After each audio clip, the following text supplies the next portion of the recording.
Passive listening is the best thing you can do to learn Japanese. Now, about a week ago, I made this video, which I'm sure you've already seen because that's probably why you're here. But it's essentially just a really rough guide on how to do immersion learning and how to learn Japanese with an immersion method. The whole premise of the video was just get mass amounts of exposure and let your brain do the rest, and you'll eventually get good at Japanese. And for this video to make more sense, I would highly recommend going and watching it if you haven't already. Now, one of the ways that I recommended getting a ton of exposure to Japanese for essentially free is by doing something called passive listening. To put it simply, passive listening is essentially just going about your day normally, except you put an earbud in and listen to Japanese passively for as long as you can. Now, if you've never heard of this idea, it might sound crazy at first, like, what? You're just listening to Japanese all day? Why would you do that? Why don't you go study in a textbook or something?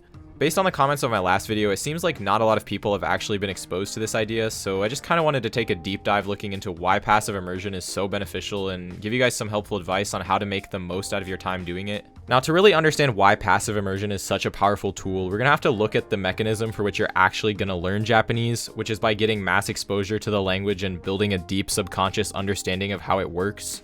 Now, I basically explained all of this in my last video about how to actually do immersion learning, so I'm not really going to go into every detail here, but the goal is essentially just to overload your brain with so much language to the point where understanding just comes naturally to you. But before we get into all of that, let me tell a story real quick. Now, imagine you're me from 5 years ago and you just quit Duolingo because you're not fluent after 3 days and you're thinking, how the hell am I ever supposed to learn this language? A few months pass and you've completely forgotten about seriously trying to learn the language, and instead you're just sitting in your room alone binging the newest episode of some trash isekai anime and watching Abroad in Japan videos on YouTube thinking, God, I wish that was me. Soon after, I discovered immersion learning, and then that's when I realized, oh my god, I don't have to use a textbook, I don't have to take a class, I don't even have to study grammar. All I have to do is just listen to Japanese all day and I'll get good. Now, when I first discovered immersion learning, people talked as if the best way to immerse is just to sit in front of a screen attentively and watch content in Japanese for hours a day, and that passive immersion was just a small bonus thing you could do to fill in the gaps in your time. Now, I have what some people like to call TikTok brain, so when I told myself, yeah, I can do that, I can watch things in Japanese for hours a day, every day, how hard can it be? I didn't realize the extent of my crippling video game addiction. So, what did I do to solve this? Nothing, I still have crippling video game addiction. Unable to force myself to sit there for hours on end every day consuming Japanese content, I instead just embraced passive listening and turned to audio content for the vast majority of my immersion. Now, when you're like me and you have a job that requires driving around in a car all day, you can actually rack up a ton of listening hours because all you really have to do is not listen to music and choose to listen to Japanese instead. You can extrapolate this to any other part of your life where usually you'd listen to music or some other audio content, but instead now you're just going to listen to Japanese. This is basically exactly what I did. I took a gap year from college around the time I was getting into Japanese, and for this entire year I essentially just listened to Japanese while driving around at my job every day and making flashcards to learn words when I was at home. At first I could literally understand nothing. I went into this very blind and with the blind assumption that if I just keep listening to this and keep learning words, I'm going to be able to understand it at some point. Now, this wasn't really the most efficient way to go about things, and honestly, if I had more of a foundation in grammar and vocabulary, then I probably would have gotten better a lot quicker. But by doing this, I essentially just learned that grammar study is completely unnecessary if you don't want to do it. Also, just to be clear, when I say you don't need to study grammar, I mean that you don't need to go memorize all of the rules to it. You still need to be aware that ta equals past tense or that the te form exists, but you don't need to go learn every single rule that governs conjugations. You can learn all of that stuff naturally just by picking it up, and that's what I did. Now, this doesn't mean that I don't recommend studying fundamental grammar because it will definitely give you a head start, but this tells me that the most important thing by far is just getting a ton of exposure to Japanese. During this first year, my comprehension basically went from 0 to being able to understand the general rough meaning of most simple speech about everyday topics. I kept doing this for a few years and progressively kept increasing the difficulty of the things I was listening to until eventually I noticed I was pretty much able to easily understand content made for native speakers.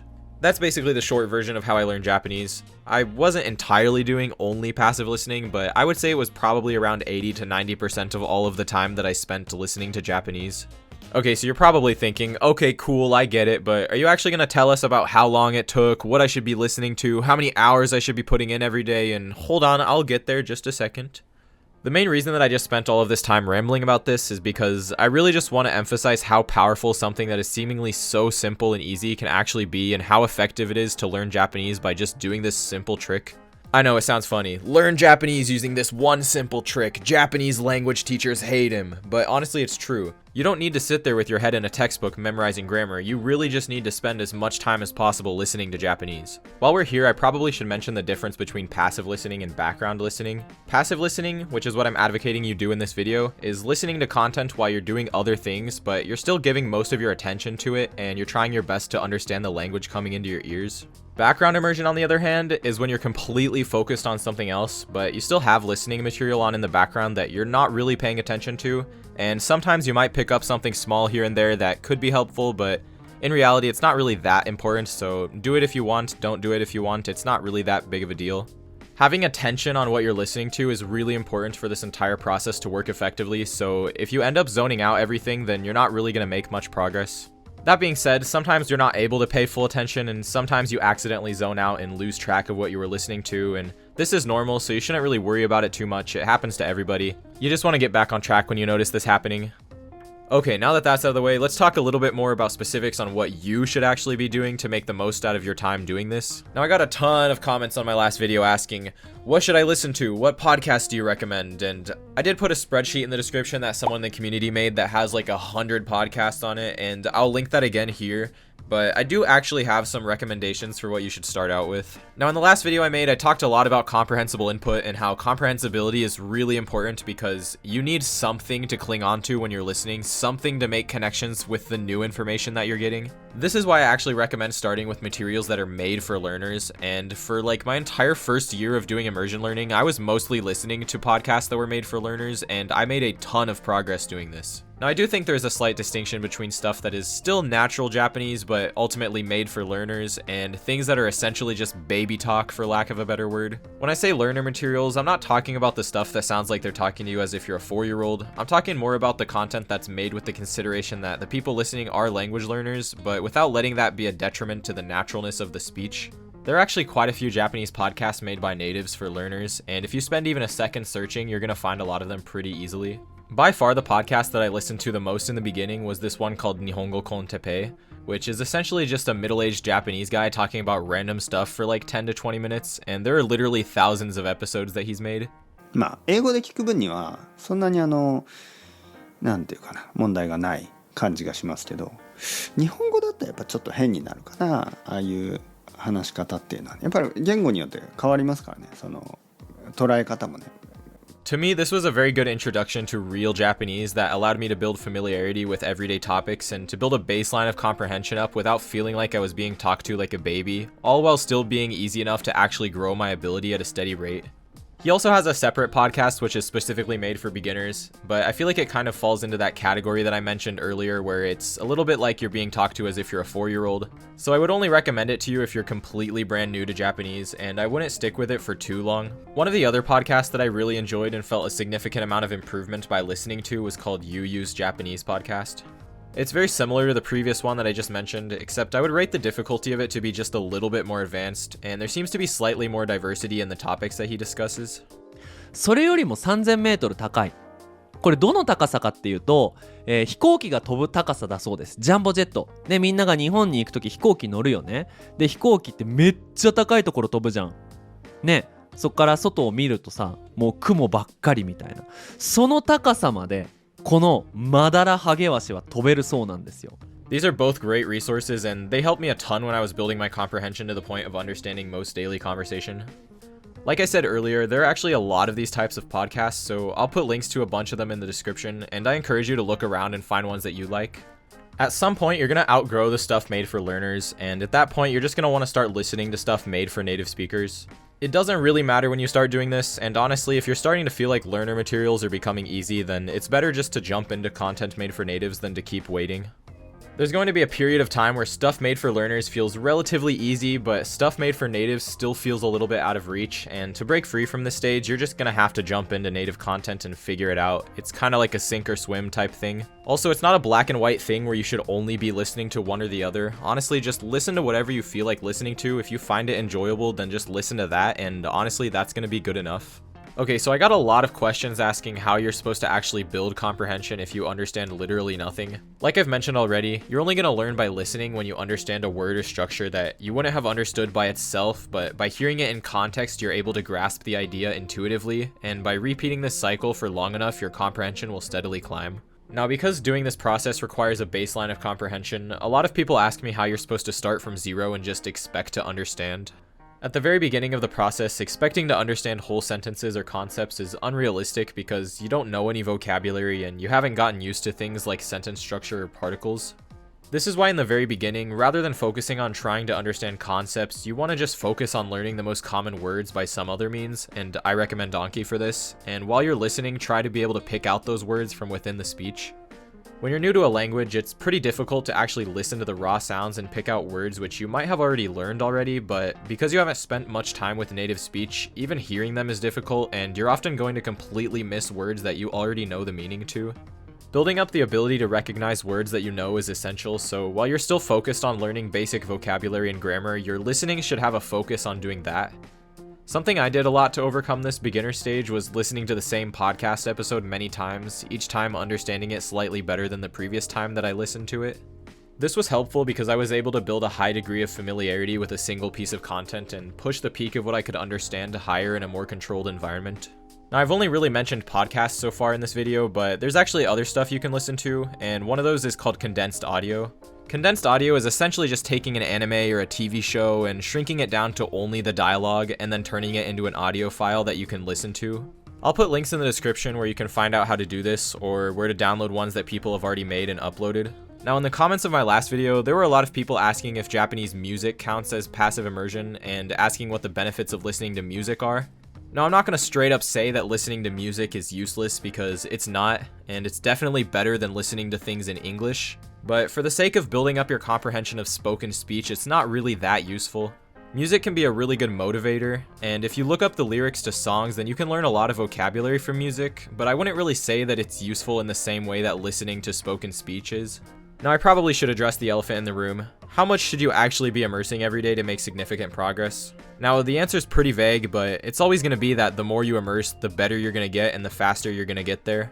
A lot of people who say do an immersion method advocate for the idea that you should just be listening 24/7, or at least as much as possible, get like 8+ hours a day. In my experience, this is kind of overkill, and while yeah, it is really effective to listen for 8+ hours a day, you don't actually need to do that to feel significant progress. If someone told you that they were watching TV shows or anime or YouTube for 8+ hours a day, then you probably would think, wow, they're gonna get good at Japanese really fast. Now, the advantage that I think passive immersion and specifically podcasts have is that there is literally zero downtime in what you're listening to. If you're watching anime, for example, then you can assume that at least for a certain percentage of that show, there's going to be a large portion of time where you're not listening to any dialogue, and when you compound that over a long period of watching, then it can actually have a pretty big effect on the results. If you assume that about 40 or 50% of a show consists of bits without dialogue, then by watching 4 hours, you could probably assume that in reality, the amount of language you're actually contacting is closer to 2 hours. In the same way, if you intently listen to podcasts for about 4 hours, the total amount of language you're contacting would be considered about the same as watching 7 or 8 hours of anime. If you consider this, then it's not really that difficult to imagine that if you were to listen to 3, 4, 5 hours of Japanese every day, then it would actually compound into a lot of time with the language, and you would get pretty fast results. This actually happened to me, and I feel like because I primarily did passive immersion where there's no breaks in what you're listening to, I got the same results as people who are watching anime for like 8+ hours a day, even though I wasn't doing as much time as them. Now, don't get me wrong, you absolutely should be spending as much time as possible with Japanese if you're looking to get good results. Ultimately, it's still a numbers game, and you're trying to reach thousands of hours if you really want to get proficient in this language, so the more the better. At the very least, I think you should be going for at least 2 hours of immersion a day, and ideally more if you can, but I know not everyone has the time to do that, so 2 hours, I think you can probably get some pretty solid results without putting in too much time every day. Although at the end of the day, learning a language is a huge time commitment, so expecting to do it without putting in that time commitment is a little bit unrealistic. Now, something you can do to keep yourself accountable if you'd like is tracking your immersion, and this is personally something I've been doing for years at this point. There's this website that I use called Toggle Track, which lets you set timers and automatically add those timers to running totals, and then it gives you statistics that you can look at. There's also an app version which I've found to be super convenient and really easy to use, so if you're someone who's into gamifying things, then I would actually really recommend it. There is a premium version, and it might say that you're under a limited trial or you have limited features, but really those limited features are just for people who are using it in big groups or as a team, and for individual use like we're using it for, it's completely unnecessary, so you don't have to pay for anything. The last thing I want to touch on is tolerating ambiguity, and I already mentioned this, but at the beginning of the process, you're not going to be able to understand anything, and it's essential to keep pushing yourself forward in order to see results. It might be hard to force yourself to listen to things that you can't understand very well for hours on end, but building this meta skill of allowing yourself to be okay with ambiguity is really crucial for success. You shouldn't expect yourself to instantly understand things, and if you're going into it with the mindset that you're doing it wrong if you can't understand much, then you're just setting yourself up for disappointment. Learning a language is something that takes multiple years of commitment, even when you spend multiple hours a day doing it, so rather than viewing it as a race, it's important to treat it like a marathon and just trust that if you keep going, you'll get there eventually. I really hope this video helped you. If there's one thing that I want to leave at the end of this video, it's that it doesn't really matter what you do, so just chill out, keep listening to the language, and you'll get there eventually. It's not such a serious thing, so don't worry about it too much. If you just keep going, you're gonna get there. Anyways, thank you so much for the support on my last video, and so many people left nice comments, and I just want to say that I appreciate all of them. And if you have anything you really want me to talk about, then leave it in the comments and I might make a video about it. Anyways, that's about it. See you guys later.